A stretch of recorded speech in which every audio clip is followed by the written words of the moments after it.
जहाँ के न मन करे तहरा से दूर हो, पैसे के कारण बानी रानी मजबूर हो।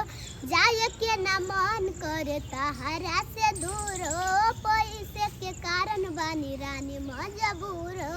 नहीं रे कमाइब त कहाँ से खियाइब, कर पिया के तो हरदम हने आवा कदी चंदन। ए राजा जाता रह तू तो लंदन, जाता रह तो जाए पिया ठीक से कमैया, कवनो सावत से न नजर लड़ैया। जाता रह तो जाए पिया ठीक से कमैया, कवनो सावत से न नजर लड़ैया। नहीं रे कमाइब त कहाँ से खियाइब, कर पिया के तो हरदम हने आवा कदी चंदन। ए राजा जाता रह तू तो लंदन, चल जइब बाहर त कोटी कैसे रतिया, याद आई कइल तोहर मीठी मीठी बतिया।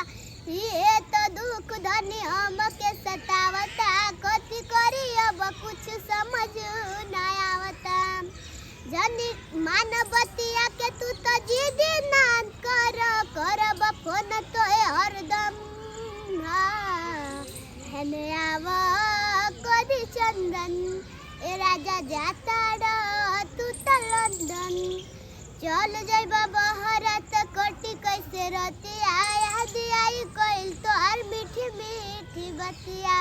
ये तो दुख धनी हमके सतावता, कथी करी अब कुछ समझ ना आवता। नहीं रे कमाइब त कहाँ से खियाइब, कर पिया के तो हरदम हने आवा कदी चंदन। ए राजा जाता रह तू तो लंदन, जहाँ के न मन करे तहरा से दूर हो, पैसे के कारण बानी रानी मजबूर हो।